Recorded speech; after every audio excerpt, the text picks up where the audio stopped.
Hey everyone, thanks for joining us. I'm Dale Mahfood, author of When Trees Fall, and one of the founders of Jamaica Brew Festival, a book and film festival right here in Broward County every January. And with me is Dr. Shelly Cameron, who has recently published a brand new book titled The Green Light Factor. Dr. Shelley, glad to have you here. I'm looking forward to our conversation. Absolutely. It's my pleasure. Thank you, Dale, for this opportunity to chat with you. Nice, nice. Before we dive in, how has your week been? I know you're a busy woman with a lot of irons in the fire. Our week has been good, yes. I hope the money will follow the business as well, doing a lot of things out there in the society, and I know it will come. Thank you Good, for good. asking. Good to hear. Good to hear. Nice. Well, before we get into discussing the book, let me tell you guys a little bit about Dr. Shelley. Dr. Shelly Cameron is an award-winning author, certified master coach with a Doctor of Education in Organizational Leadership and over 2 decades of HR leadership experience in the pharmaceutical, healthcare, and hospitality industries. She's the founder and president of Global Coaching Corner and creator of the GreenLight Factor Leadership Framework, grounded in her published research on Caribbean American leadership, leaders in the Journal of American Academy of Business. She's Chief Justice and Advisor for the Ignite Caribbean's 30 Under 30 Changemakers program. That's a mouthful in Washington, D.C., president of the Writers Group of South Florida, and a 2024 Exemplary Public Service Award recipient, most recently honored as a featured author at the Africana Arts and Humanities Festival's 250th anniversary celebration. The Greenlight Factor is her 12th book. That's quite a biography and very, very impressive. Thank So you. excited about this interview. Thank you. All right, so let's get into the interview. You ready? Yes, I am. All right, great, great. Um, First of all, um, what for listeners meeting you for the first time, I knew I'd Yes, get that. In yes. one of or two sentences, what is the green light factor and who is it for? So actually, for me, it's a little bit of a change for me because I'm usually the one that is asking the questions and doing the interview. But now I'm on the other side, so now I have to get into my comfort zone, get out of my comfort zone, and that's what the green light factor is about, getting out of your comfort zone to do things that you want to do. The green light factor is actually a leadership discernment framework for individuals navigating transition, your calling, or if you're deciding to change careers. That's what it is in a quick sentence. That's excellent. I just changed careers, so to speak. I retired from Broward schools Yes, yes, and now I'm yay! full-time writing and grandson loving. Right. My, Of my course. framework has changed as well. So I'm Of looking, course. Congratulations to you. thank you, thank you. What happened in your own journey that caused you to begin to think in terms of red light, yellow light, and green light? Well, actually, red light, yellow light, and green light began a little later on when I realized the framework. But midlife, I worked with this pharmaceutical company for many years, almost 14 years. And when I was like, after we went through a lot of mergers and acquisitions, and after going through those mergers and acquisitions, I felt that there's something more that I could do to talk about my calling and what I needed to do in terms of my purpose. So decided to leave, but then it's like I was a fixed asset in the company. So that's Mhm. a huge decision. And it turns out I had a little baby, right? A little baby I had. Baby was about 3 years old, and I was never there. My baby was growing up with my helper. And when she started going to school, she actually went to school very, very early. I don't know if that was convenience or what, but I believe in education. So she went to school very early. So I had a taxi driver. Before people had drivers, I had one dropping her off at school and picking her up, taking her home to the helper. While I was in my comfort zone, working at the office for long hours. I would even work on weekends, Saturday, Sundays. Oh, One wow. day I remember somebody asking me the question, is it your company? And I looked to them and then it hit me. Oh my God, this is the number two pharmaceutical company worldwide. Yet somebody's asking me if it's my company because of the way that I was committed to the job. But in being committed to the job, my family was suffering. The little baby didn't like her mama because her mama is never there. So Mm. that made me think about how can I bridge that gap? And you know what I did? I took about 3 years in making that before making that decision. So what I now understand as the yellow light, that's where I was hovering over for 3 years. 3 years going back and forth. Should I leave? Because that job paid well. And it's when I got the realization that we had captured the Employee of Choice Award, and that was good. 3 years going back and forth. And then they were going to promote me because you know what my pastor always said, the reward of work well done is more work to do. So they were going to promote me to give me more countries to manage. It was the Northern Caribbean going into Central America. And I said, no, no, no, this is going to make it even worse. And that's, I think, when the clincher came and I made that decision. But again, I did not realize it was the factor framework yet. But no, looking back, that's when decided to pull this for individuals going through transitions like I did. Yes, Yes, but that must have been such a challenging. it Yeah. was. On one hand, it's your child, and on one hand, it's your livelihood. So I can sort of understand why the Right. yellow light period Yes, was so long. I yes, understand yes, that. Yes, yes, yes. yes, yes. All right. What did your leadership research teach you that eventually influenced this framework? So it is the same person who Shelley is. Shelley is an other-oriented person. And I started doing my doctoral degree, and it's in education, organization, leadership, which is what I know. Always been in that arena. So I said, why am I going to do something that everybody else knows? Why not do something else that will help the person, the little person who doesn't understand why they're sitting on the couch or just loafing around?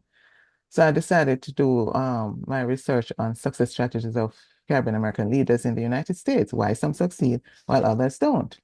Mm, Yes, what I wanted to do was to pull those first generation leaders who are executives, head of organizations in hospitality, in media, in all of those areas, media, politics, just name it, aviation, and I pulled them. The only caveat they had to have been born on a Caribbean island, and also they had to have migrated and have been at a high level. The reason for that is mm. if you're going to encourage someone else, you gotta do what I have to show them the way.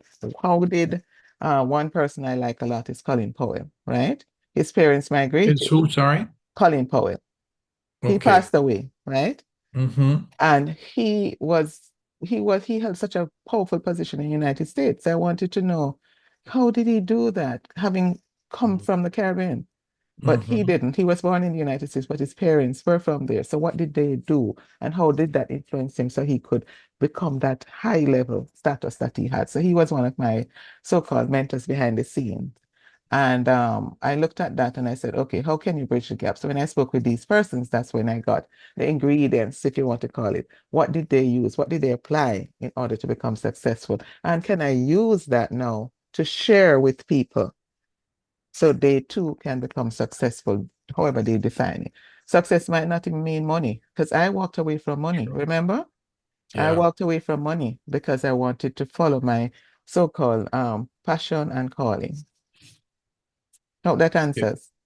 What's that? I hope that answers. Oh, yeah. Yeah, that definitely answers. I mean, it's obvious why, especially when you look at Colonel Powell and what Yes, who he was, and that's right, a right, big motivator for right, right, sure. right, right. All right, Yes, so I yes. want to move into questions more understanding the framework of this book and what you're doing. So, what is a red light, and why do leaders sometimes have difficulty stopping? Right. So what I like to look at, and it's important for me to share that this red light, this green light framework is really about the traffic light. It's an analogy for the traffic light. So as I answer your questions and going through this interview, I want listeners and readers of the book to think of the traffic light signal. When you get to a red light, what are you supposed to do? You are Yes. supposed to stop, right? And why don't people stop sometimes? Because we have different things. We have rush, fear. What is the fear? The Hmm. fear is that I'm going to be late for something. Sometimes the fear is not even, sometimes it's not even fair. Sometimes it's because they have an ego and they want to get somewhere and they want to reach ahead of somebody else. So they run through the red light because they can. But the red light is a dangerous place, right? It's a dangerous place. You need to stop. And if we want to look at the red light, there are some things that keep us stuck, for example. Sometimes it is the limiting beliefs that we have with our family members. They want us to be in certain careers and we don't want to, but we keep going and we're supposed to stop, take a stock of where we are and to move before we move forward. But Hmm. people do not. Sometimes you feel a little sick. Something doesn't feel right. And then what you do, you keep going until what happened? Unfortunately, we drop. Yeah, And then we are right. forced to be in a hospital looking up. What do we do? All you can do is the ceiling. And that's when you're taking a stop, right? So Hmm. that's why the red light is so important. Right, right. Okay, that's good. What Mhm. happens during a yellow light season? And I know you've talked a little bit about that, your Yeah, long 3 year yellow, yeah. but yeah, give us a little more detail. So the yellow light is supposed to be an area where you slow down, right? Again, we use the traffic light again, and we're going through. And when people are learning, I remember doing it with our employees who are all drivers, and say, "What do you do when you get to a yellow light?" And what they said, they shouted out, "Step on the gas and go fast."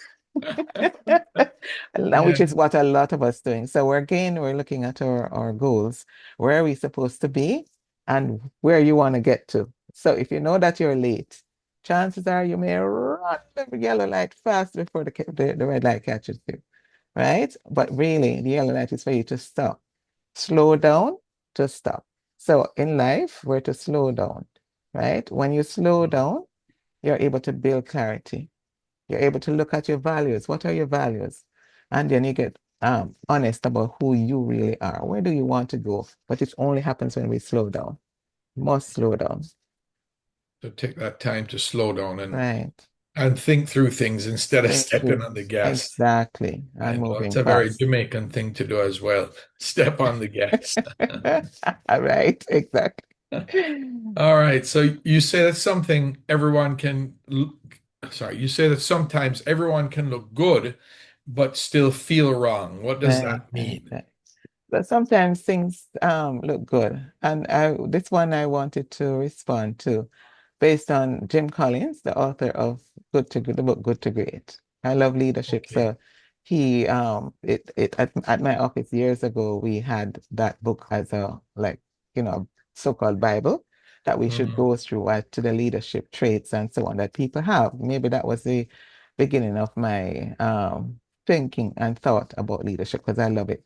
And in his second book, Built to Last, he was reflecting on organizations that he had discussed in the first book.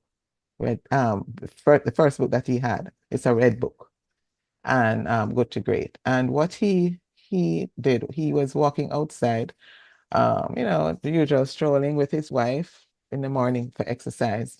And then she looked so beautiful as he was walking behind her, and she just looks very, very nice. And then I think later on, sometime later, he started reflecting on that journey that they were doing as they were going up the hill. And the wife found out that she had cancer. Mhm. So what he said is that he was reflecting on how can something so beautiful have something going on inside? Mhm. Right? And that's usually what happens. Sometimes some things can feel off. So if you're getting like, for example, a job opportunity and it feels off, maybe you should slow down. This is where the yellow light comes into effect. Slow down, take a stock. I'm a coach, as you know, and I talk to a lot of persons, leaders who are going through changes and they want to change. right? But it feels Hmm. like it is not, it feels that leaving feels wrong. And then go back to my case. Leaving feels wrong because if you're leaving for an opportunity that is non-existent with no pay and all of that, does the saving, will it cover you and for how long? Right? So we go through things like that. It feels wrong on the inside, but sometimes when a gut feeling is telling you something, you need to follow it. Or at least, as we spoke about yellow light, explore it. Look at what it is. So, you get guidance and not second guess yourself, basically. Right. Right. Okay, that's great. That's great. Right, right, right. So, how can someone distinguish between fear that is holding them back and a legitimate signal that they shouldn't move forward? That's a great question. And this is one I'll use another example of. So what I need to stop and say here is that the book is filled with a lot of examples. I love leadership, as I've said over and over again. But sometimes leadership can sound like something for organization, big Mhm. CEOs and C-suite people and all. But I wanted to make it as simple as possible for anybody who picks up the book. So each chapter has in it stories that examples. Stories are examples of challenges that people are going through. So one of the story that is in the book, first part of the book, is about Brian Chesky. And I don't know if you know that he is the founder of Airbnb.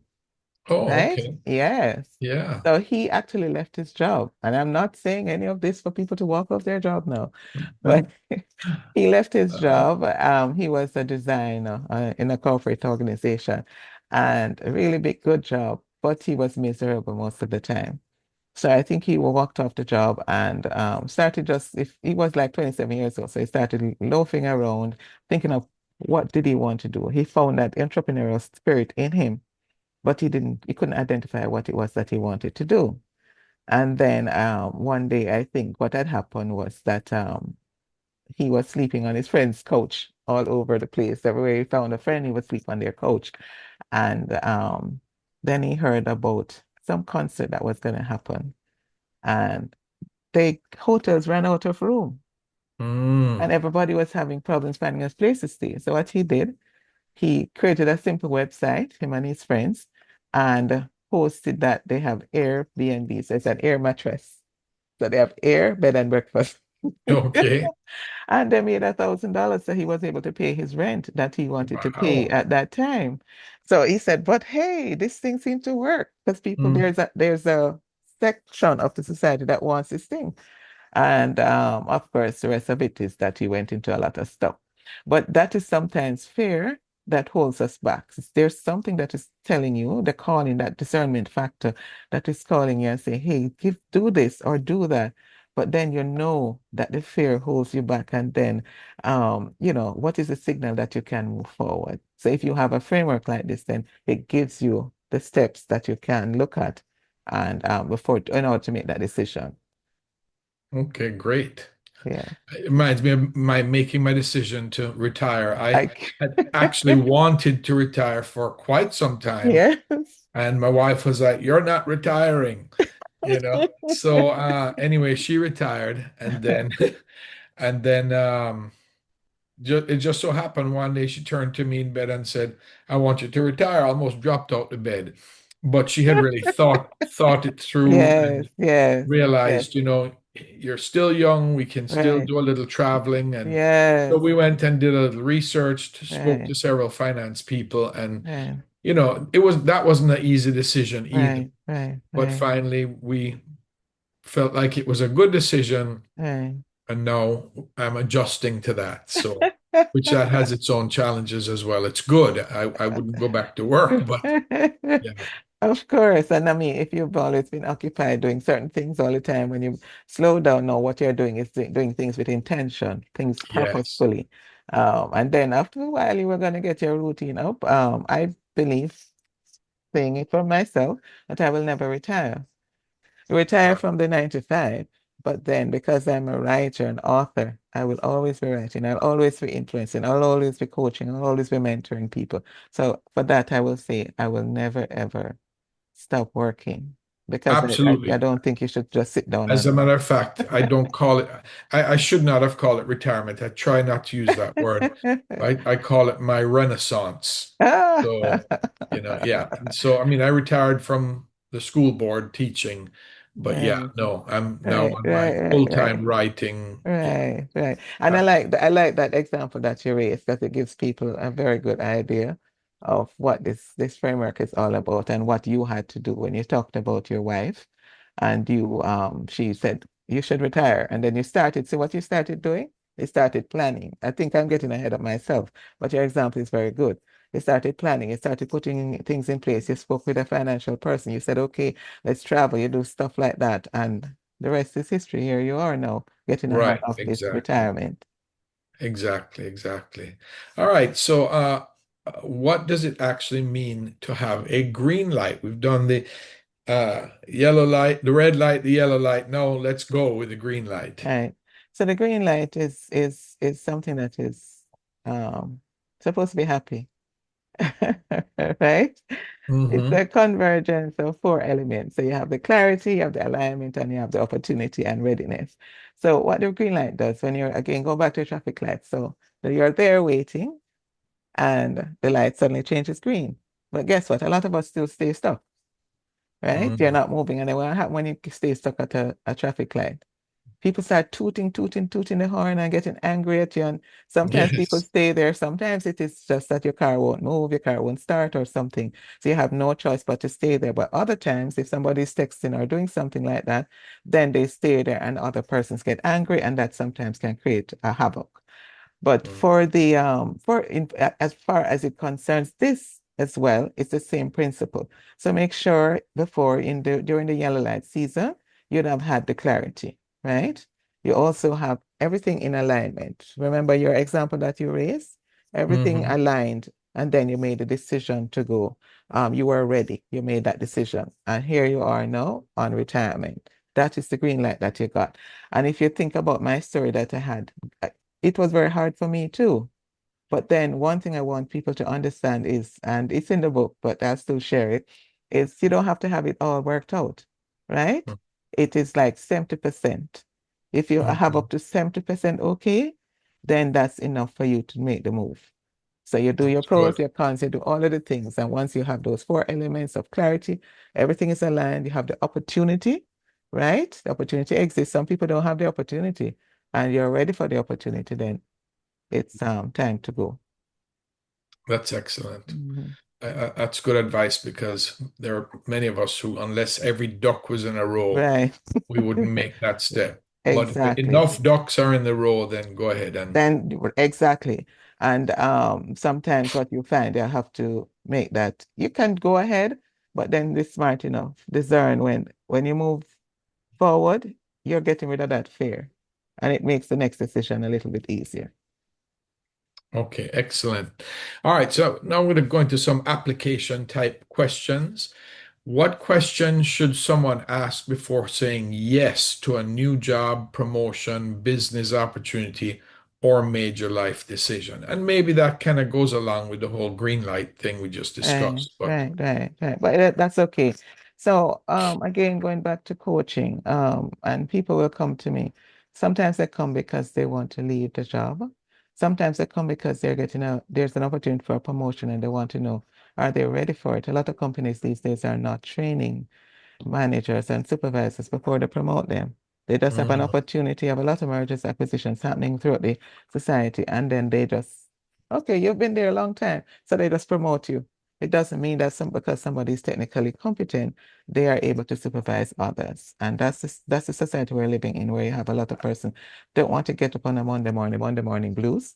They don't want to get up on a Monday morning to go and all of that. So some of the things they have to think about it. Should I stop, for example? That's a red line. There's this opportunity that exists, but should I go after it? So should I stop and reflect on it? Should I pause, right?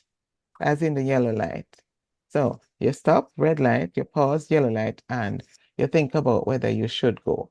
And this is all the different scopes that they have at their for them to ask the questions so that before they make that decision. So they must recognize when they're at an intersection. You come to an intersection.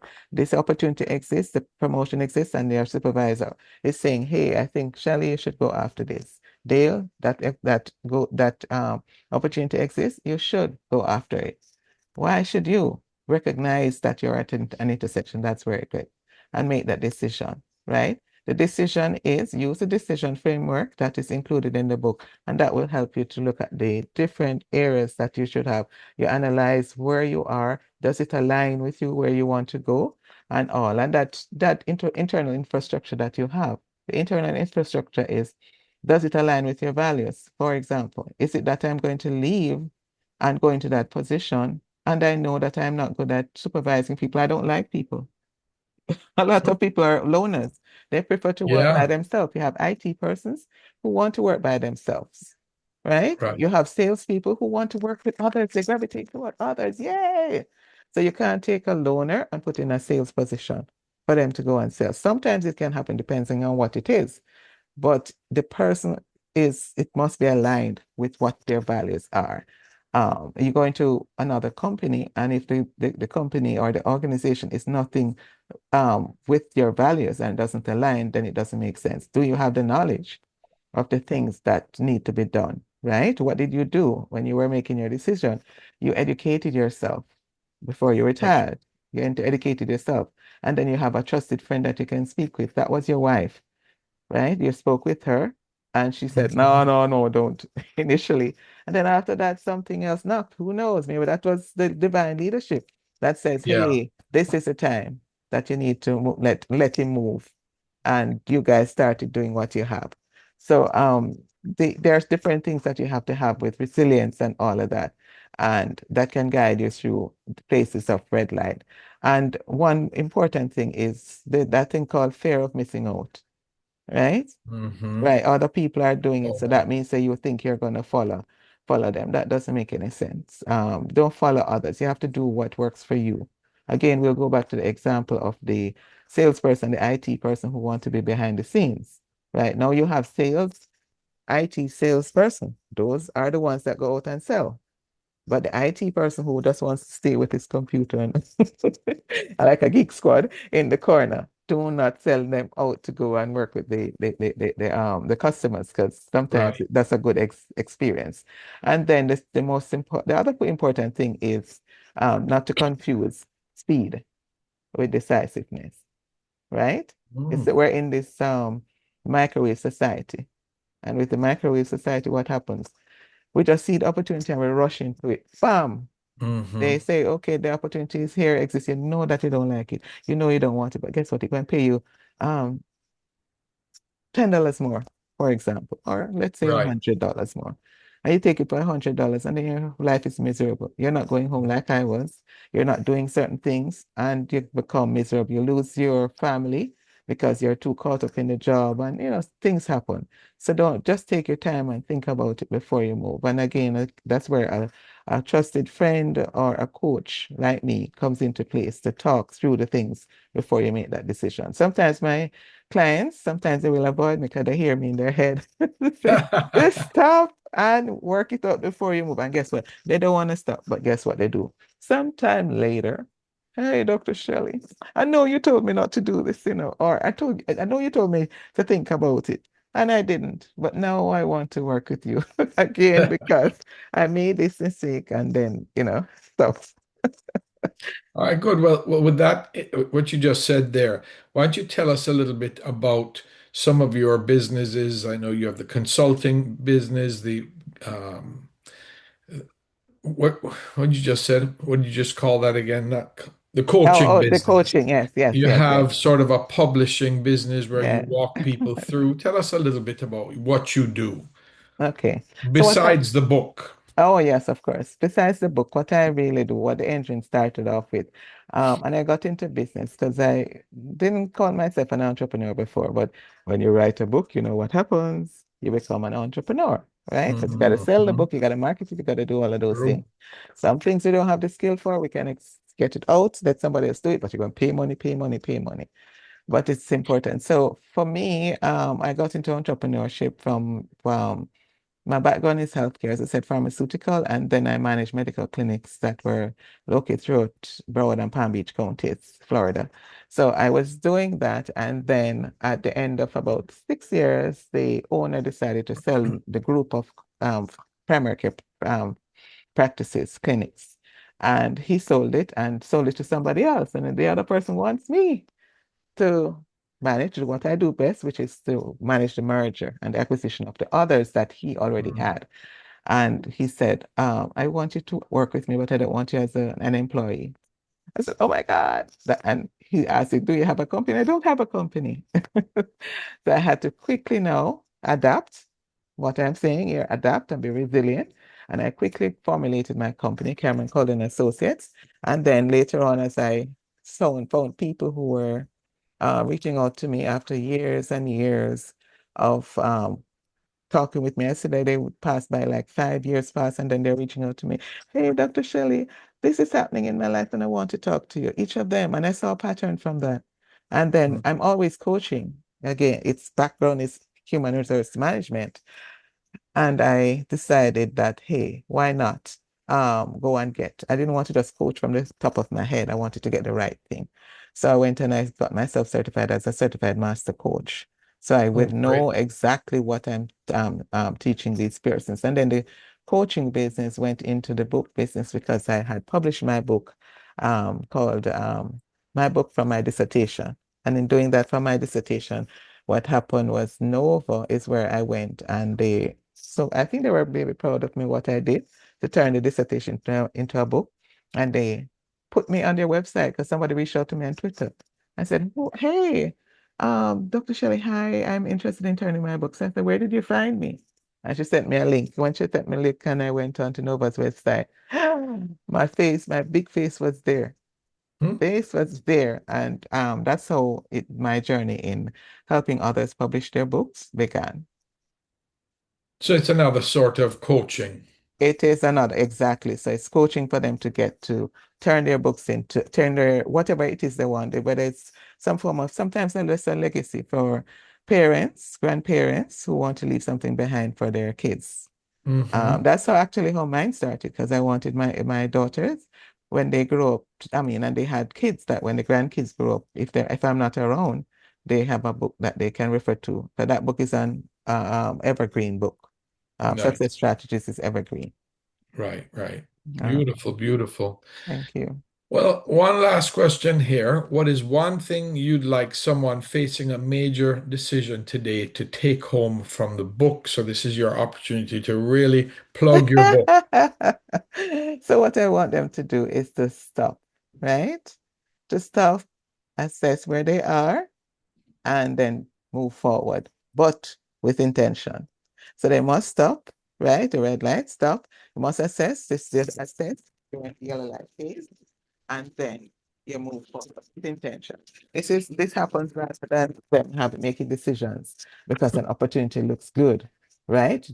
And others expect it. I've never been one of those persons that say, because others expected you go ahead and do it. No, it is because of you and the intention that you have to go ahead and do what you want to do for the period of time that you have to do it for.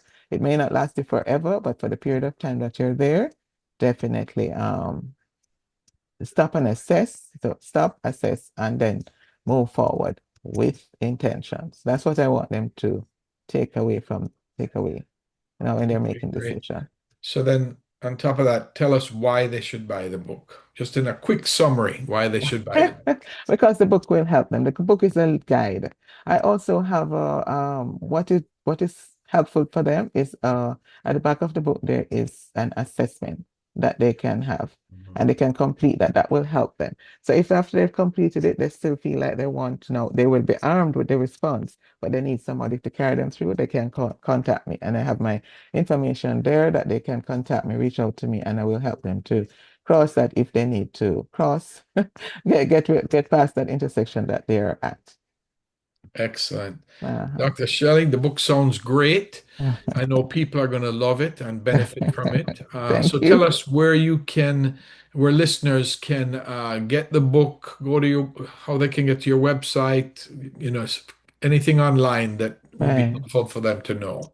So my name is Shelly Cameron, and if they put me in, I guess I come up. I don't know if that's a good thing or a bad thing, but they come up. I'm on LinkedIn. My website is Successful Leaders. That's my blog, and my blog just passed 100,000 all-time views. And Nice. yes, I'm very, very happy for that. It seems that the writing, I write from my passion and all, and it seems people are actually reading it. So they can find me on my blog, successfulleaders.net. My business is ccahr.com, Cameron Cole and Associates. Global Coaching Corner is the name. And they can find me there anyway. And I'm on Instagram, always putting stuff out. You will see me with the 30 under 30. So I'm there. Anywhere you look for me, I'm there. Beautiful, beautiful. Yes, I know I appreciate you, Dr. Shelley, and I the appreciate work you you too. do with Florida, right? Florida's Writer Association, I Yes, believe it's yes, yes, called. yes, Yeah. yes, yes, yes, yes, And yes. so keep on doing the work that you're doing. Thank you. Thank you. So it's been great, and thanks so much for coming, and thanks those of you who are listening. Thank you. I appreciate it. Thanks, Leon. It was such a pleasure. Thank you. Absolutely.